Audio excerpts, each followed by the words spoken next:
Good evening, everyone, and welcome to episode 3 of Stephanie's Company. Of course, I'm your host, Stephanie Bogan. I'd like to welcome everyone to our show today. So tonight, I am so honored to have our children's author, Lisa Weldon, with us tonight. Lisa is from Brooklyn, New York. She is the youngest of 4 sisters, attended Brooklyn College, majored in communications and a minor in speech and creative writing. You work for the New York Police Department, you supervise the 911 call center, correct? Yes. Okay. And you worked there for 25 years. Yes. Right? And Yes. retired, wife of Creighton. 2 sons, Corey and Kyle. Yes. And you're a grandmother to Jason. Yes. Your first grandchild? Yes, it Oh, is. awesome, awesome. So we're going to go and talk about your beautiful books. We're just going to talk about what amazing things you are doing, okay? All right, so welcome to the show. Thank you. So I know both books here is part of your life. It has from the age of 3, you had a stroke, and you were paralyzed on the left side. Yes. Okay. You want to talk a little bit about that? Because I think this is where all your inspiration came from on your books. Yeah, well, actually, once again, like back in the 60s, it wasn't common for that type of an occurrence to happen, for somebody 3 years old having a stroke. But, what I can say about it is that, there are no mistakes. So it was supposed to happen. And as a result of that, I was wheelchair bound until I was 5 years old. And one of the reasons why in the book, Lola's wheelchair is blinged out is because my wheelchair didn't look anything like that. So that was where the imagination came into place. My wheelchair was the typical wheelchair. Yes. And it was one of those things that, as a child, you're not too happy about.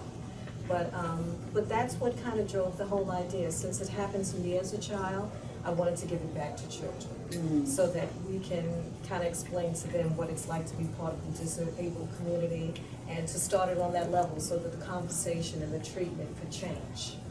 So that's why I did it for, the series as a children's book. That's young to go through that into the age of 5. How did your family, and I know family, your mom and father and sisters are going to protect you, but outside of that, like you might have family members who don't understand, or in school. Sure, that's what gave birth to the second book, Okay. Lola Goes to School, because as a child in a wheelchair, I was bullied. I really want to change the mindset of how people treat one another. Yeah. And if you could do it on that level, that's a wonderful thing. The children's level, Right, the on the kids level, children's yes. level, yeah. Right. Yeah, so, it just goes to show, if I could get bullied in school in a wheelchair, then, the mindset is kind of warped. My family, on the other hand, nobody felt sorry for me. I had chores, I had to do things Okay. just like my other sisters. No one was telling you, oh, don't let Lisa do it because she's in a No, wheelchair. no, They no. definitely, Lisa's going to do something. As a matter of fact, because it was not only the paralysis on my left, I couldn't walk, but it was also the paralysis in my hand, so I only used one hand. And my mother would do things using only one hand herself so that she could show me how to do it with one hand. Nice. So when somebody in your family is disabled, usually it, of course, is going to affect the whole family. Yes. So that's what she would do in order to teach me how to manage. And so it was chores, it was whatever that my sisters had to do, I had to. I was Okay. not exempt from anything. Okay. No, I mean, if my wheelchair could fit in there, I did Did it. it. Wow. Or if it couldn't, then I used to have to be lifted to the bed. Okay. So it whatever the situation was, it was not different for me at all. Your mom seemed like she was just, she wasn't going to feel sorry. You're going to be, she sounded like this very strong woman, Yep. kept the family together. We're going to get through this. And she wanted me to be, to be empowered and to be strengthened by it because, like my family, my grandmothers used to say, God doesn't make any mistakes. Right. So if this happens to you, it happens to you for a divine reason. So you're going to have to say something about it one day. And she wanted to just make sure that I had that strength and that fortitude to be able to handle whatever was going to come my way. Doctors thought that I would never walk until I got up. So that was what they said, Mrs. Haley, Mr. Haley, your daughter's never going to walk. Never walk. And she says, well, I'm not claiming that. I don't believe in that. So when was the point that you had some mobility to start, like at a certain age? Like, was you going, like, mom was taking care of you with the physical therapy back then, or? There was indeed physical therapy, but this same doctor that, treated me throughout this whole, ordeal. Yes. My mother would see that I would start having twitches and movement, and she would say to him, something's happening here. And he wouldn't listen. He says, that's just hopeful thinking on your part. Wow. She's never going to get out of that chair.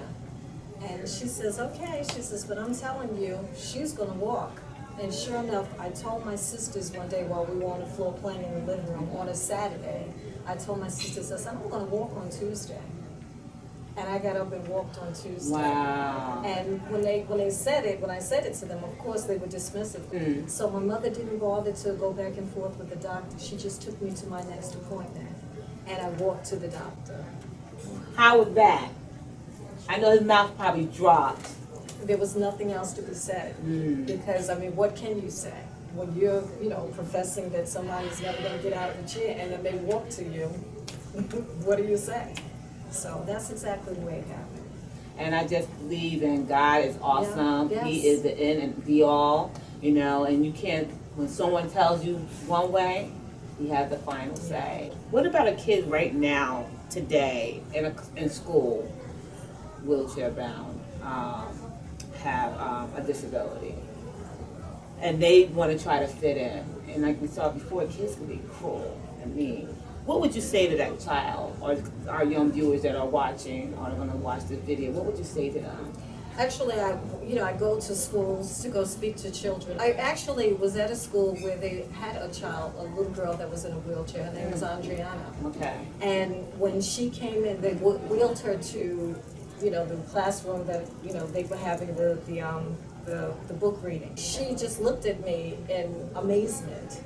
And I just spoke to her afterwards, and I just said, I'm standing, and I'm not saying that it can happen to everyone, but what you have to do is you have to just keep in mind that you can't count yourself out.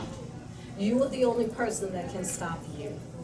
And if you continue to stay positive, if you do the right things, if you still stay true to who you are, you don't have to worry about how you look. Do not let the things that happen to you or the way that kids might treat you define you, because you know who you are. You have to just show that strength to everyone else about who you are. Okay. Don't let other people define you. You have to make sure that you state who you are, and you have to not only state it but show it. Have you ever, through your journey from school, college, or felt that was your lowest point, like someone was like not really nice to you because of your disability, or people that try to isolate you because of your disability? When I started working in 911, I was sitting what they call hands-on training, HOT, with a lady, and she had said to me, she said, I don't know why they did this to you. You only type in with one hand, and if you get in trouble, you're going to get in trouble just like the rest of us. I went back to my trainers and I said, why would you have me in this circumstance if you knew that I wasn't going to be able to succeed?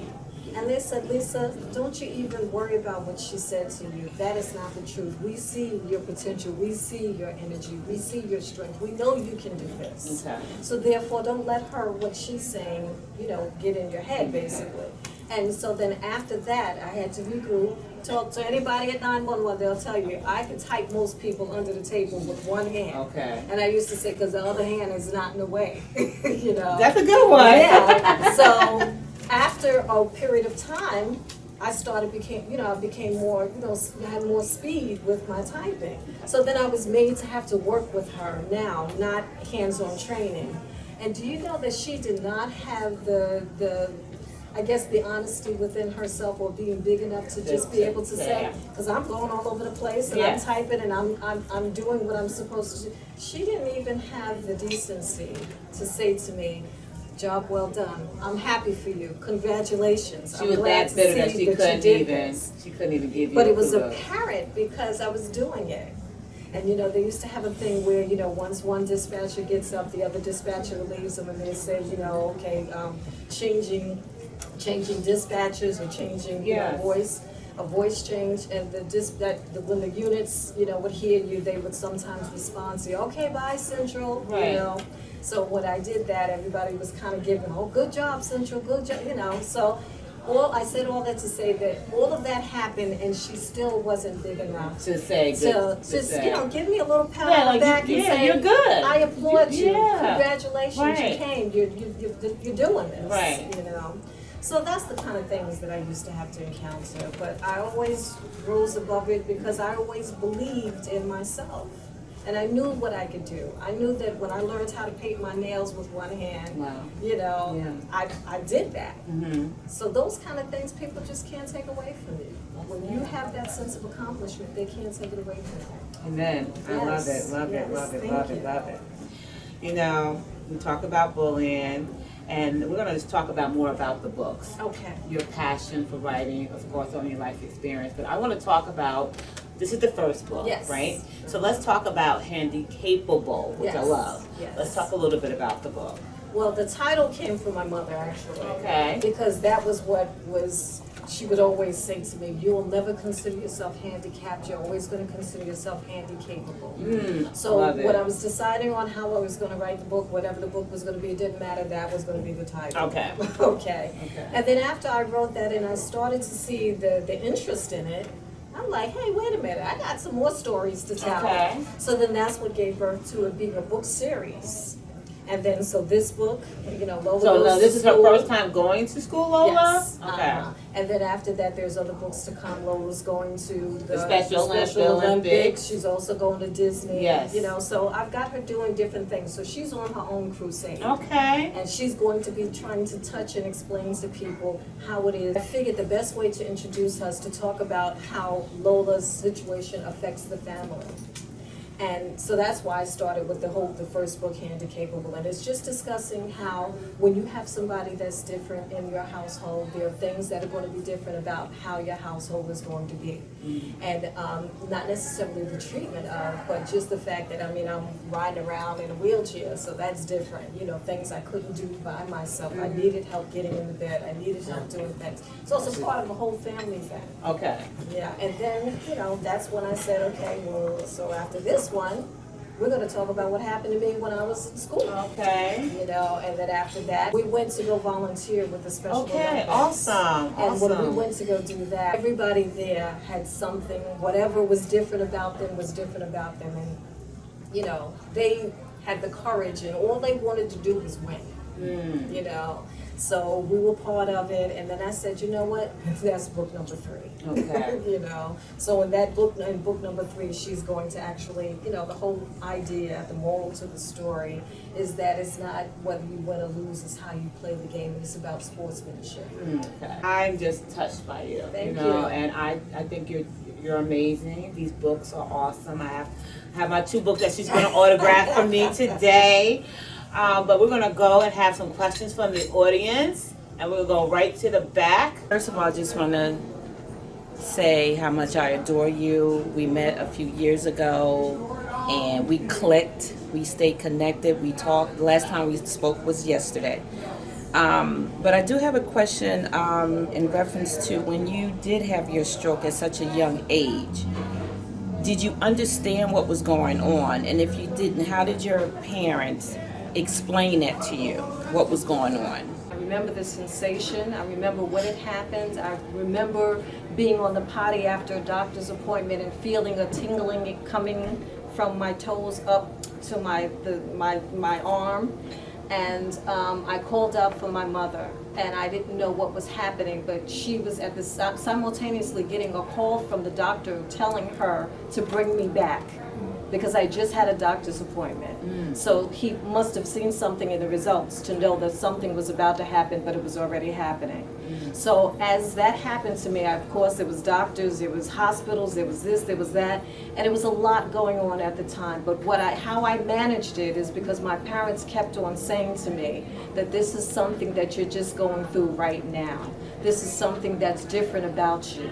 This is something that's going to get better, but you just have to go through it. So all the pain, whatever you're going through, you just got to get through it. Okay. How did you take it when you were in school and were bullied or maybe looked at differently? How did you handle that? People don't realize that people that are different don't want to be different. You know, they don't want to stand out. So when I was bullied, it was bothersome because I couldn't understand it. I'm like, but I don't want to be like this. So why are you already like adding on to what I don't already want to feel? And you know, there was always this one friend named Rachel that she would be the one that partnered with me. So that kind of consoled me to make me feel like, well, if Rachel is okay with me, then there's something wrong with y'all because she's okay with me. Right. Because if something wasn't okay with me, she wouldn't have tried to be my friend. But of course, the bullying was horrifying because these little boys in the class would call me, you know, at the time, you know, back then, it was Bionic Woman. You know, it was that, you know, so, you know, you just had kids being mean. Yeah. So she kind of helped me because that gave me the strength. Your third book, you said it's going to be on Lola Goes to the Olympics, Special Olympics. I really think that's really, really touching because you do have kids out here that feel like they're on their own. So I just want to commend you about that, and I can't wait to get that book. Yeah, what gave birth to that is that my husband and I went and volunteered. And it just spoke to me, and I said, I got to do this because I want to give that situation a voice. I want people to know that these kids out here, they want to compete, they want to do what they're doing, and they just want to be patted on their back, they want to be made to feel normal, and it's so gratifying regardless of whether they really do it well or not, that they get their little, you know, applause and recognition, because all they want to do is be regular. Yes. You know, so that's why I can't wait for that one to come out. Thank you. Thank you. Thank you for your questions. I know you're writing a series. Are there any events you want to talk about? Like, are you let people know where you at? So if they want to, Instagram, Facebook, where are you at? Email, how they can get in contact with you. I have a website entitled Books by Lisa W. Okay. I'm also on Instagram, Lisa Weldon. I'm also on Twitter, at Lisa Weldon, so you can find me any of those places. But I ask you to go, if you want to purchase a book, you can go to Books by Lisa W. and purchase a book. Books by Lisa. Yes. If you want to get the book, people, Yes. go get the book. Let it touch someone. Let it touch. So, Lisa, what's next for you? Well, presently, I'm writing a book called Mommy and Daddy's Not Your Fault. What it is that every place I go, and actually my sister-in-law Kim was the first one that mentioned this to me, people are saying, are you ever thinking in terms of writing something for the parents of disabled children? Oh, what a great idea. And when she said that to me, my sister-in-law Kim, I said, you know what? I'm going to do it. Yeah. So right now I'm in the process of writing that book, and it's going to be my love letter to my parents about everything that they endured, having me, because I've got 3 other sisters, but I'm the only one that came out different.